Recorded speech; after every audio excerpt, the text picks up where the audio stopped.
back to my YouTube channel with Gyan Academy. I'm CA Krishna Moda और आज हम शुरू करने वाले एक बहुत ही ज़्यादा मज़ेदार टॉपिक और साथ ही में वापस से बहुत ही ज़्यादा स्कोरिंग टॉपिक। कौन सा टॉपिक है ये? This is bank reconciliation statement. इस टॉपिक में बच्चों बहुत मज़ा आने वाला है। द रीज़न बीइंग कि इस टॉपिक में this is one of the very few topics जिसमें आपको क्वेश्चन में आपका आंसर भी दिया रहेगा। इसका मतलब क्या है? इसका मतलब आप जब सम सॉल्व करोगे तो आपको ऑलरेडी पता चल जाएगा आप सही कर रहे हो कि नहीं।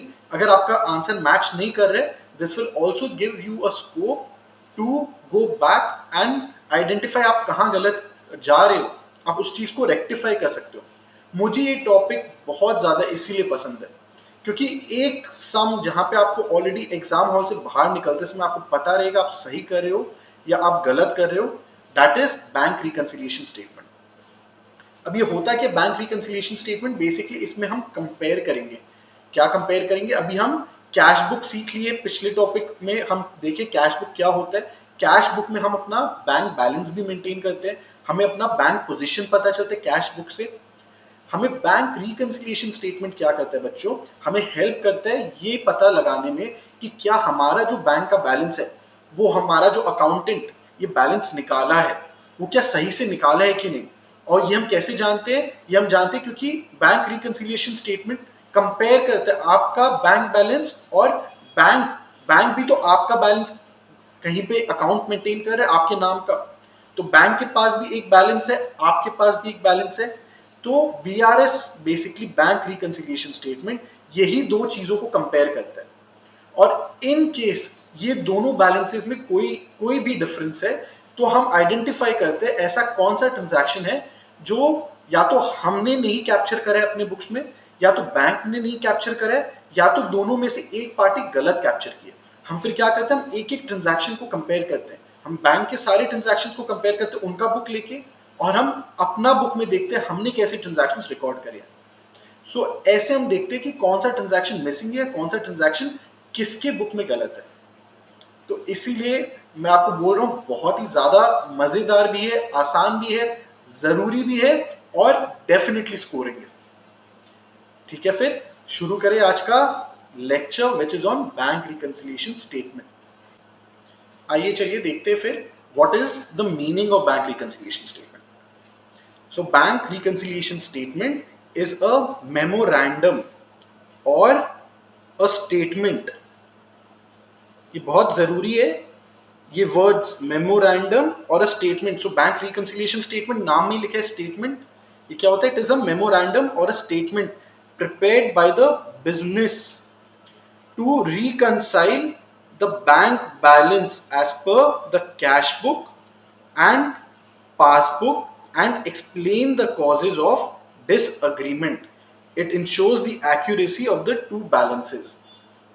तो इसमें ये सारे वर्ड्स बहुत जरूरी है। क्या?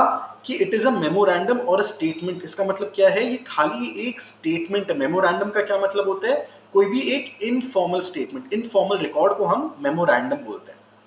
तो इसका मतलब ये हो रहा है कि this is only a statement and it is not a books of account. ये हम बुक्स ऑफ अकाउंट में नहीं दिखाते हैं, ये हम सिर्फ एज अ स्टेटमेंट मेंटेन करते हैं। Prepared by the business.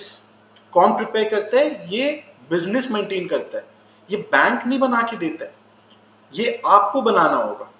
क्योंकि हम अपना अकाउंट इंश्योर करें सही है कि नहीं, तो हम उसको बना के देखते हैं कि क्या हमारा जो बैंक बैलेंस है वो बैंक के रिकॉर्ड्स में जो बैलेंस है उसके हिसाब से सही है कि नहीं।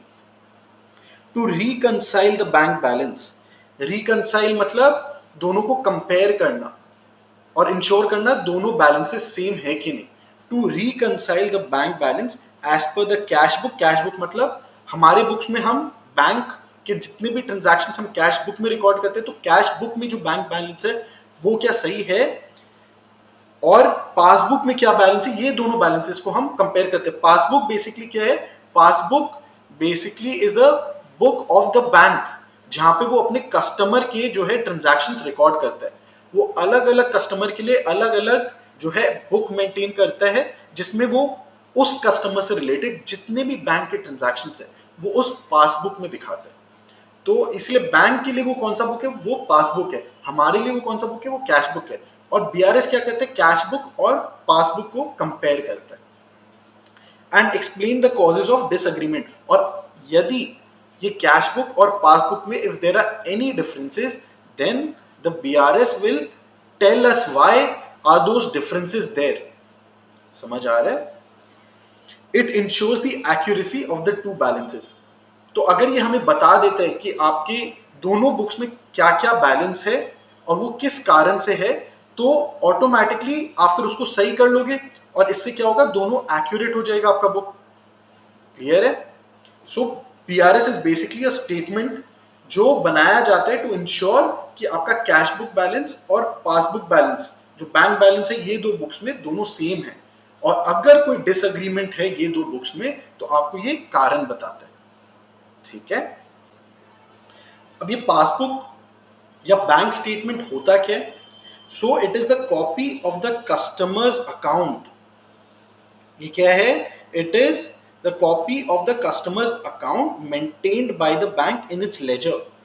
जैसे हम अभी इतने सारे टॉपिक्स में पढ़े हैं कि हमें लेजर मेंटेन करना पड़ता है, हम सारे अपने कस्टमर्स का जो है लेजर मेंटेन करते हैं, उसमें अलग अलग कस्टमर्स के अलग अलग अकाउंट्स होते हैं। वैसे बैंक के लिए भी बहुत सारे कस्टमर्स है, तो वो सारे कस्टमर्स का जो है अलग अलग अकाउंट मेंटेन करता है। वो उस अकाउंट में जितने भी ट्रांजैक्शंस उस कस्टमर के हुए बैंक में, वो सारा वहां पे एक लॉग मेंटेन करता है।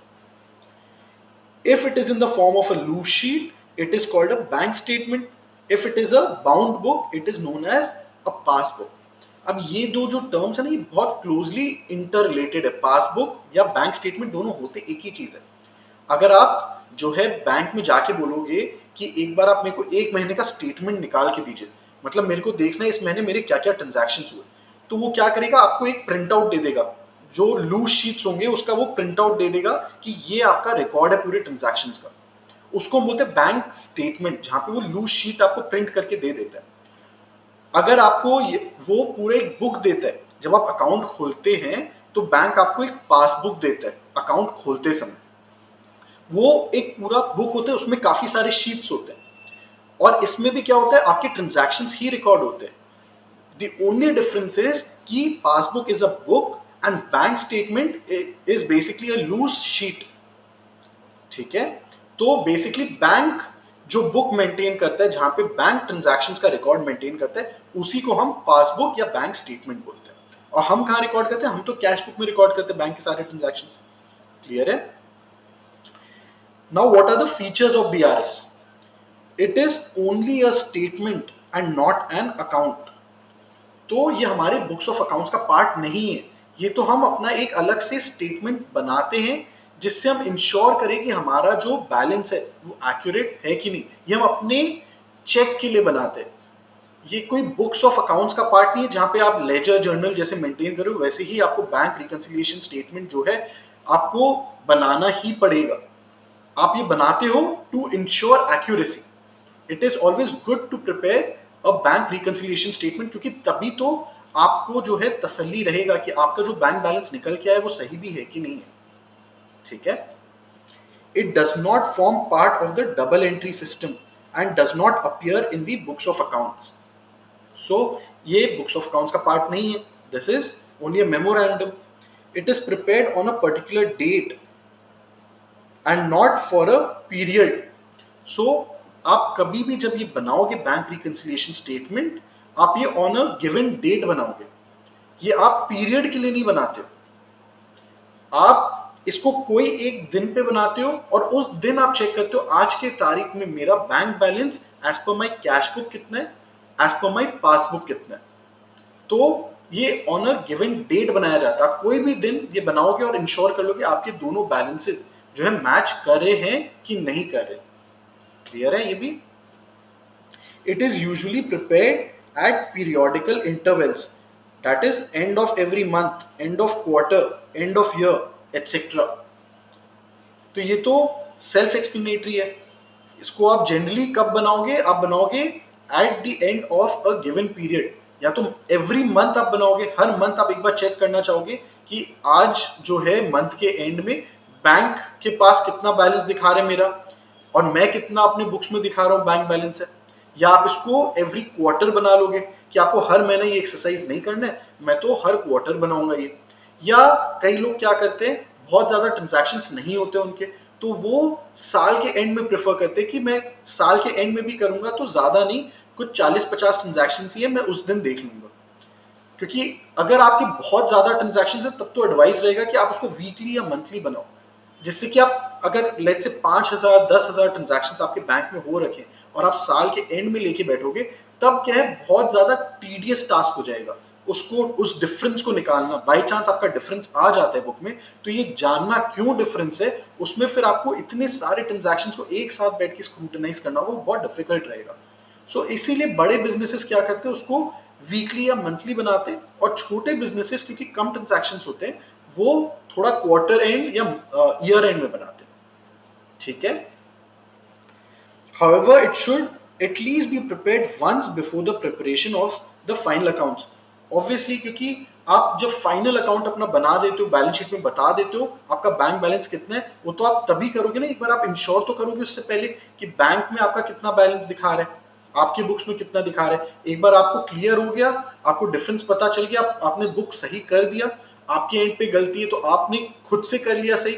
अगर बैंक के बुक्स में कुछ गलत है तो बैंक को इन्फॉर्म कर दे रहे हो, उसके बाद आप फाइनल अकाउंट्स बनाओगे तो that will reflect accurate information. और आप उसके बिना ही करे तो तब तो आपको पता ही नहीं अभी कि आपका बैलेंस जो निकल के भी आया है वो सही है भी कि नहीं। इसीलिए इट्स एडवाइजेबल कि आप एटलीस्ट एक बार बनाओ। आप जब भी फाइनल अकाउंट्स अपना बनाओगे, जब भी आप प्रॉफिट एंड लॉस अकाउंट और बैलेंस शीट बनाओगे, उससे पहले आप एक बार ये चेक कर लीजिए। ठीक है। It is prepared by the business with an account with a bank. तो ये तो ऑब्वियस सा बात है, ये तो बिजनेस बनाएगा, और किस बैंक के लिए बनाएगा, जिस बैंक के साथ उसका अकाउंट है, उस पर्टिकुलर बैंक के लिए वो बीआरएस बनाएगा। अगर अलग अलग बैंक्स में उसके अकाउंट्स है या एक बैंक में मल्टीपल अकाउंट्स है, तो उसे हर अकाउंट के लिए जो है बीआरएस बनाना पड़ेगा। उसे ये देखना पड़ेगा कि हर अकाउंट का बैलेंस उसका टैली कर रहा है कि नहीं कर रहा है बैंक के साथ। तो ये बिजनेस बनाता है, बैंक नहीं बनाएगा ये। अगर आपको गलती पता चल रहा है, आप बैंक को इन्फॉर्म कर सकते हो, पर बैंक आपको पासबुक दे रहे हैं, वो पासबुक आप कंपेयर कर लीजिए अपने कैश बुक के साथ और आप देख लीजिए कोई डिफरेंस है कि नहीं। बनाना तो ये बिजनेस को ही पड़ेगा। ठीक है। It explains the reasons of disagreement between the bank balances as per cash book and passbook. So ये हमें रीजन बताता है, ये आपको सही नहीं करके दे रहा है दोनों बैलेंसेस, ये तो खाली आपको आइडेंटिफाई करने में हेल्प कर रहा है कि कहाँ गलती हुआ है, किसके एंड पे गलती है। क्या ये बैंक के एंड पे गलती है, क्या या तो हमारे अकाउंटेंट ने गलती कर रखा है। सो इट एक्सप्लेन्स क्यों है ये गलती। ठीक है। Although it helps detect errors, it does not rectify such errors. ये स्टेटमेंट सिर्फ ये गलती आइडेंटिफाई करने में हेल्प करता है, it is not a rectification mechanism. ये आपको सही नहीं कर दे रहा है, सही तो आपको उसके बाद करना होगा, जिस कारण से डिफरेंस है उस कारण को आपको अलग से फिर सही करने में ये हेल्प करेगा। ठीक है। चलिए आइए देखते फिर हम क्यों बनाते हैं BRS, what are the objectives of BRS. To determine that all the payments made by the bank are proper charges to the bank account, properly authorized by account holder।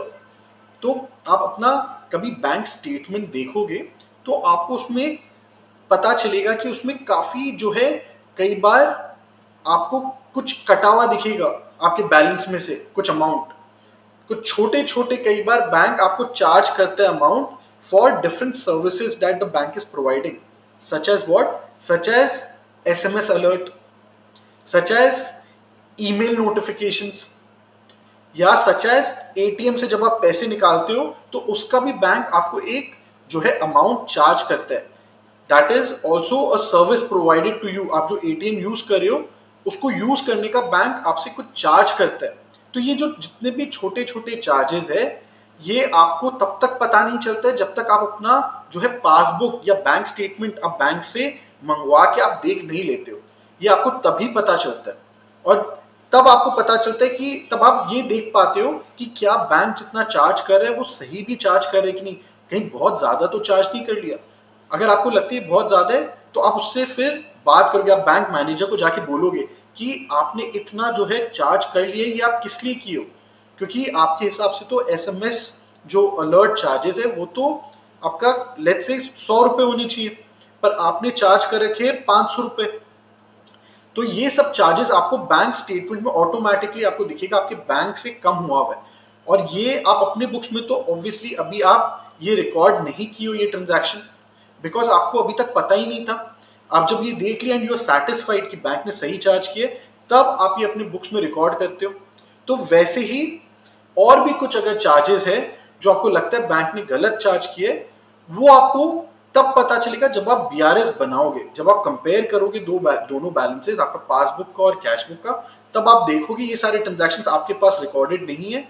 और उस समय आप सोचोगे कि ये सही बैंक ने चार्ज किया है कि नहीं किया। अगर सही किया तब तो आप अपने बुक्स में खुद भी रिकॉर्ड कर लोगे वो सब पेमेंट, और अगर वो गलत है तब आप बैंक से ये सही करवाओगे। पर ये आपको हेल्प कौन करेगा आइडेंटिफाई करने में, ये करेगा बैंक रिकंसिलिएशन स्टेटमेंट।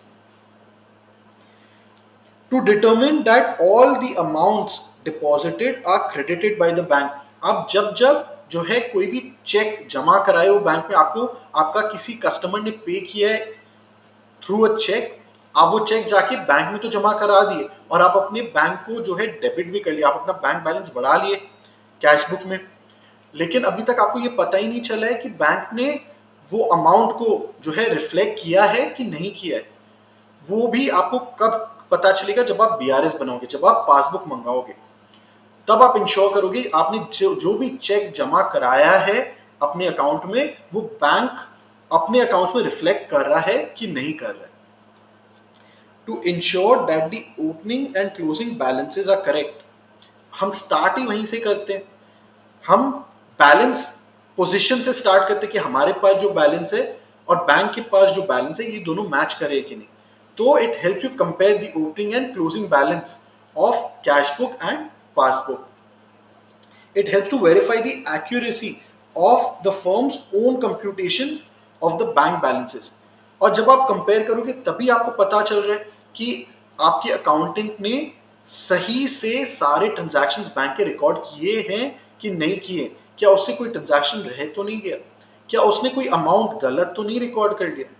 ये सब आपको बैंक रिकंसिलिएशन स्टेटमेंट बताता है। क्लियर है? हम क्यों बनाते हैं बैंक रिकंसिलिएशन स्टेटमेंट?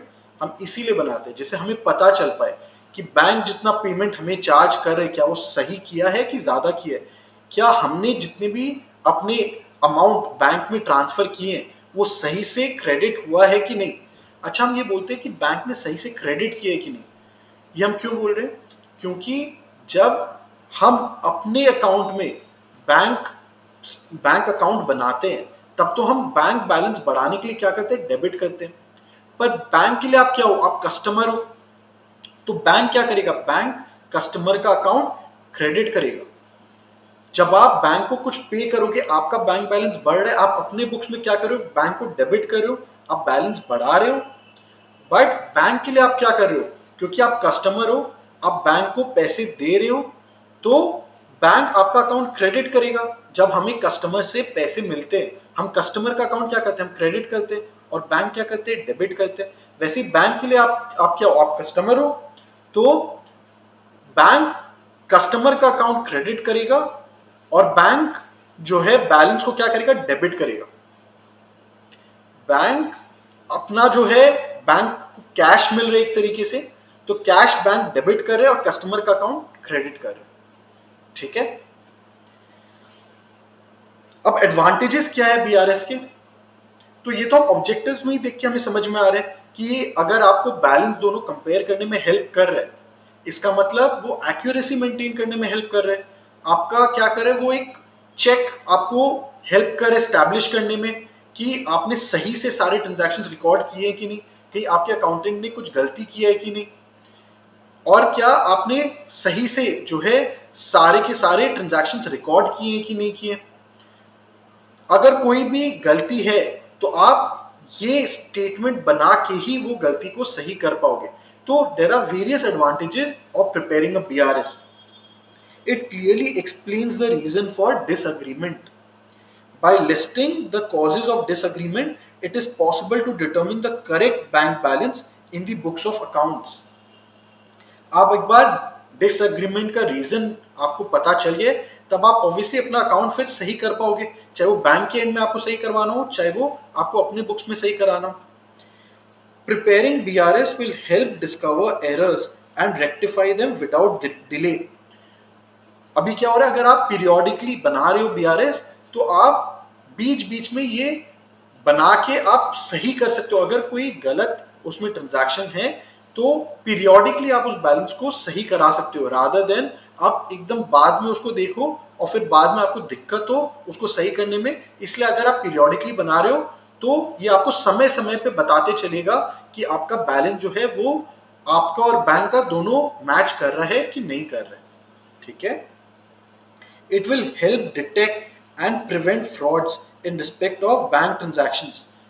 तो फ्रॉड दोनों एंड पे, ना सिर्फ बैंक के एंड पे कि बैंक ने आपको कुछ गलत जो है पेमेंट आपको चार्ज कर रखे, but also it will help you detect fraud at your accountants and. आपके अकाउंटेंट ने कहीं बैंक में कुछ गलत ट्रांजैक्शन तो नहीं कर रखा है. अगर आप बीआरएस बनाओगे आपको समझ में आ जाएगा. अगर आप लेट्स से वो अकाउंटेंट कुछ बैलेंस दिखा रखा है कि हमने क्रेडिट किया है, उसने दिखा दिया है कि उसने कोई चेक जमा कराया है, पर असली में उसने कोई चेक जमा नहीं कराया, वो चेक अपने पास रख लिया, तो आप जब बैंक स्टेटमेंट मंगाओगे और आप देखोगे कि आपने जो चेक जमा कराया था पर आपके बैंक बैलेंस में वो दिखा नहीं रहे, आपके बैंक स्टेटमेंट में उतना अमाउंट दिखा नहीं रहे कि आपके बैंक में जमा हुआ है, तब आप अपने अकाउंटेंट को पकड़ सकते हो कि ये आप जो बैंक बैलेंस तो बढ़ा दियो पर बैंक तो बोल रहे हैं उनके पास ऐसा कोई चेक आया ही नहीं. तो इसीलिए bank reconciliation statement fraud detect करने में हेल्प करते हैं, ना सिर्फ बैंक के एंड पे पर आपके बिजनेस के एंड में भी. क्लियर है. It will help bring into notice any undue delay in the clearance of outstation cheques. इसका क्या मतलब है? इसका ये मतलब होता है कि हमें जब चेक मिलता है हमारे कस्टमर से और हम बैंक में जाके उस चेक को जमा कराते हैं जिससे हमारे बैंक बैलेंस में वो अमाउंट आ जाए, कई बार उस चेक को थोड़ा ज्यादा टाइम लग जाता है. स्पेशली कब? जब ये आउट स्टेशन चेक होता है, जब वो दूसरे सिटी का होता है, दूसरे स्टेट का होता है. अगर कोई चेक, तो बैंक को जनरली 1 से 2 दिन का समय लगता है उस अमाउंट को रिफ्लेक्ट करने में आपके बैलेंस में. तो लेट्स से अगर आप मंथ एंड में कोई चेक जमा कर दिए, आप जैसे ही बैंक को कोई चेक दिए हो, आप अपने तो कैश बुक में बैंक का बैलेंस बढ़ा दिए, पर बैंक को 1 से 2 दिन का टाइम लगेगा उस बैलेंस को रिफ्लेक्ट करने में. बैंक उसमें काफी चेक्स परफॉर्म करते हैं तब जाके वो बैलेंस को रिफ्लेक्ट करवाते हैं. तो ये 1 और 2 दिन का जो समय लगेगा, ये आपको तब पता चल जाएगा जब आप बैंक स्टेटमेंट में देखोगे कि आपका ये अमाउंट बैंक में रिफ्लेक्ट नहीं कर रहा है. तब आपको पता चल जाएगा कि इसमें 2 दिन का समय लग रहा है, इसलिए आज के दिन आपके ये 2 बैलेंस मैच नहीं कर रहे. और आप उसको बैंक रिकंसिलिएशन स्टेटमेंट में ये रीजन भी दे सकते हो कि हमारे पास तो हमने चेक जमा जब किया, हमने बैंक बैलेंस बढ़ा दिया, पर बैंक को अभी टाइम लगेगा उस बैलेंस को रिफ्लेक्ट होने में, इसीलिए हमें पता है ये डिफरेंस है. और ये डिफरेंस क्यों है ये हमें कारण भी पता है. ठीक है. It acts as a moral check on the employees to keep the cash records up to date.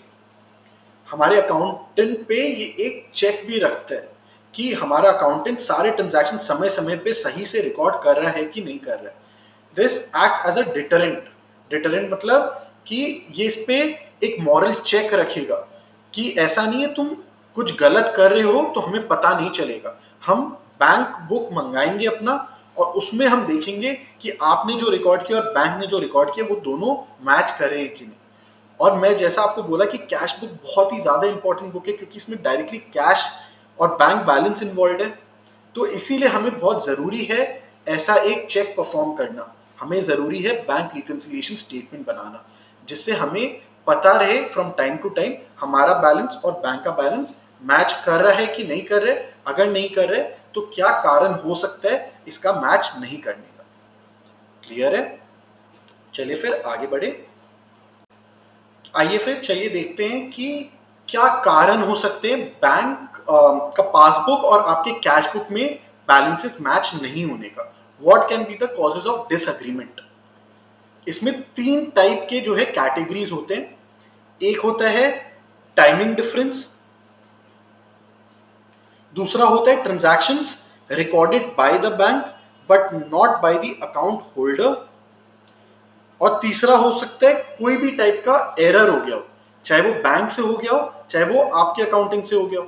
तो ये 3 कैटेगरीज में जो है सारे हमारे रीजंस आ जाते हैं। सबसे पहले देखते हैं कि टाइमिंग डिफरेंस में कौन कौन से डिफरेंसेस आते हैं। Checks paid deposited into bank not yet cleared. इसका मतलब है कि हमने कोई चेक कस्टमर से जब हमें मिला, हम बैंक को जो है दे दिए, पर बैंक अभी तक उस चेक को क्लियर नहीं किया मतलब अभी तक वो हमारा बैलेंस बढ़ाया नहीं है, क्योंकि उसे टाइम लग रहा है वेरीफाई करने में कि वो चेक सही है कि नहीं है, और उसे अपने एंड पे उसको प्रोसेस करने में जो है कुछ टाइम लग रहा है। इसलिए हमने जैसे ही हमें चेक मिला हमारे कस्टमर से, हम bank account debit to customer account कर दिए, पर बैंक अभी तक जो है हमारा बैलेंस बढ़ाया नहीं है। ये एक टाइप का टाइमिंग डिफरेंस है, ठीक है। Next, cheques issued not yet presented for payment. इसका क्या मतलब हो रहा है? चेक्स इशूड, इशूड मतलब हमने वो चेक अपने एंड से दे दिया, हमने इशू कर दिया। किसको इशू करेंगे हम चेक?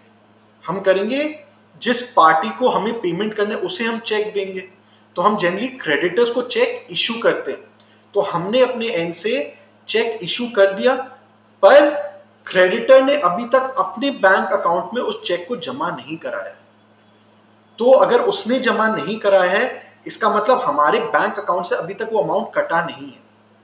हमने जैसे ही अपने क्रेडिटर को पेमेंट किया, हमने जैसे ही चेक इशू किया, हमने रिकॉर्ड कर लिया अपनी बुक्स में। क्या रिकॉर्ड किया?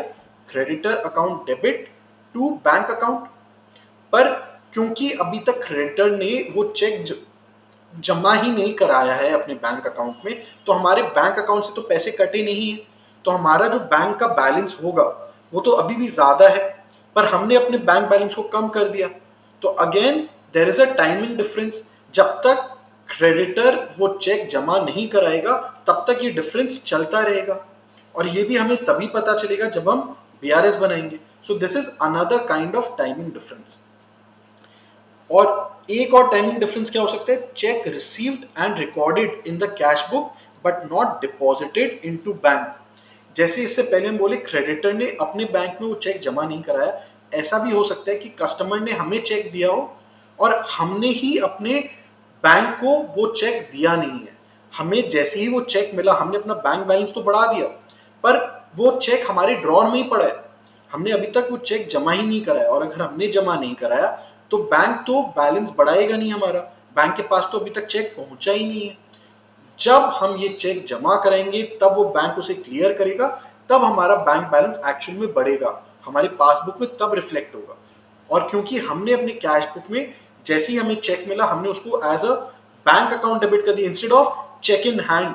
हम जब कैश बुक पढ़ रहे थे, हम ये पढ़े थे कि हमें जब चेक मिलता है तो in case of CBSE specially हम क्या बोले, हम इसको दिखाएंगे as cheque in hand account debit to debtors account. हमने इसकी जगह क्या किया? हमने बैंक अकाउंट डेबिट करके टू कस्टमर अकाउंट कर दिया, और हमारा बैंक में अभी तक ये चेक गया नहीं है। तो there is going to be a timing difference. या तो हमने चेक जमा ही नहीं किया अभी तक बैंक में, या तो हमने बैंक में जमा कर दिया पर बैंक अभी तक उसको प्रोसेस नहीं किया, उसमें अभी 1-2 दिन का टाइम लगेगा। तो ये 2 सिनेरियोस तब हो सकते हैं जब हमें चेक मिला हो और हमने बैंक बैलेंस बढ़ा दिया, पर बैंक में अभी तक वो बैलेंस रिफ्लेक्ट नहीं कर रहा। और तीसरा जो था वो तब था जब क्रेडिटर ने वो चेक जमा नहीं कराया और हम अपना बैंक बैलेंस अपने कैश बुक में कम कर दिए। So these can be 3 scenarios where we see timing difference. Timing difference क्यों? क्योंकि ये ट्रांजैक्शन हो तो गया रिकॉर्ड एक जगह, पर दूसरी जगह वो होगा, पर वो थोड़ा टाइम लगेगा उस ट्रांजैक्शन को रिफ्लेक्ट होने में। So there is going to be a timing difference between when you are making that entry in your books of account and when the bank is making that entry in its books of account।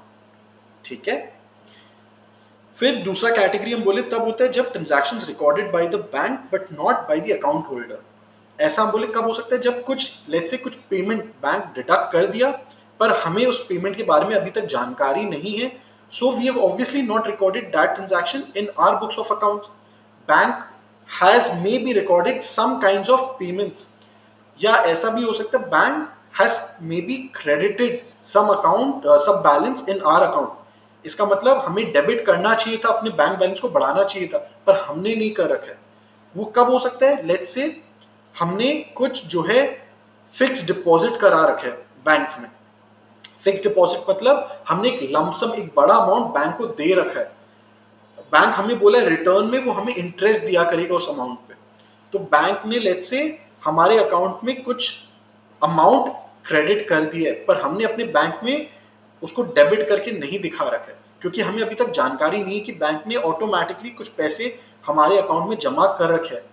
तो जब तक हम BRS नहीं बनाते, हमें पता नहीं चलता है कि बैंक ऐसा कुछ ट्रांजैक्शन कर रखा है। हमें एक बार पता लग जाता है, तब हम अपना बैंक बैलेंस बढ़ाते हैं।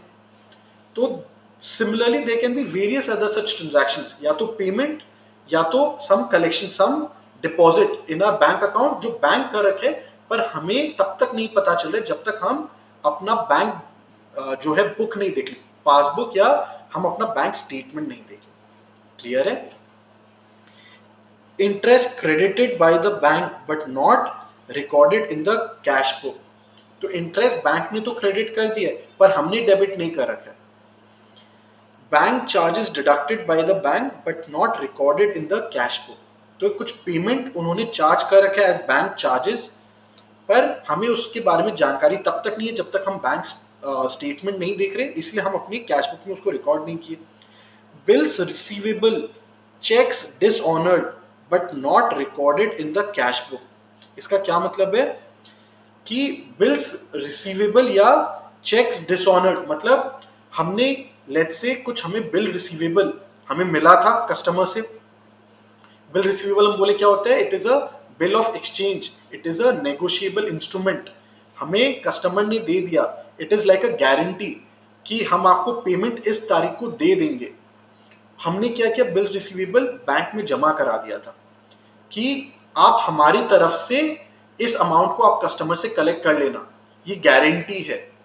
या हमने कोई चेक जमा तो करा दिया था जब हमें कस्टमर से मिला, जब बैंक उसको प्रोसेस करने लगा तब वो चेक डिसऑनर हो गया, कोई भी कारण से वो डिसऑनर हो गया। लेट्स से कस्टमर के अकाउंट में पैसे ही नहीं थे, हमने चेक तो जमा कर दिया, पर जब वो बैंक प्रोसेस किया तो बैंक वो कलेक्ट ही नहीं कर पाया कस्टमर से, क्योंकि कस्टमर के अकाउंट में पैसे ही नहीं है। तो उसको बोलते हैं check dishonour.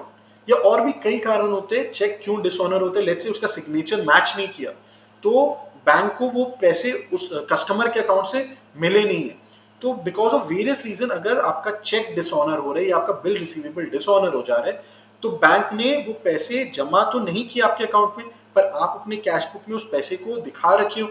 So this can be another reason of disagreement कि बैंक ने दिखा रखा है कि ये चेक डिसऑनर हो गया, इस कारण से आपका अकाउंट क्रेडिट नहीं हो रहा है। या अगर उन्होंने क्रेडिट कर रखे है तो वापस से डेबिट कर रखा है बैंक ने, पर आप सिर्फ डेबिट कर रखे हो, आप वापस से क्रेडिट नहीं किया, आप उस ट्रांजैक्शन को रिवर्स नहीं किए हो।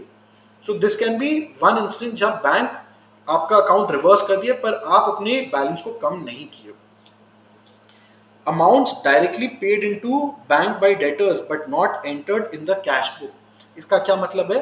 इसका ये मतलब है कि अगर कोई ऑनलाइन ट्रांजैक्शन हो रहा है, लेट्स से कस्टमर आपको चेक नहीं पे करके आपसे आपका अकाउंट नंबर ले लिया था और डायरेक्टली अमाउंट अपने बैंक से आपके अकाउंट में ट्रांसफर कर दिया थ्रू ऑनलाइन ट्रांजैक्शन। ऐसा भी हो सकता है, स्पेशली आजकल तो ज्यादा आपका ऑनलाइन ट्रांजैक्शन ही होता है, डिजिटल जमाना है, तो सारे ट्रांजैक्शन लोग एक दूसरे के अकाउंट में डायरेक्टली ट्रांसफर कर देते हैं।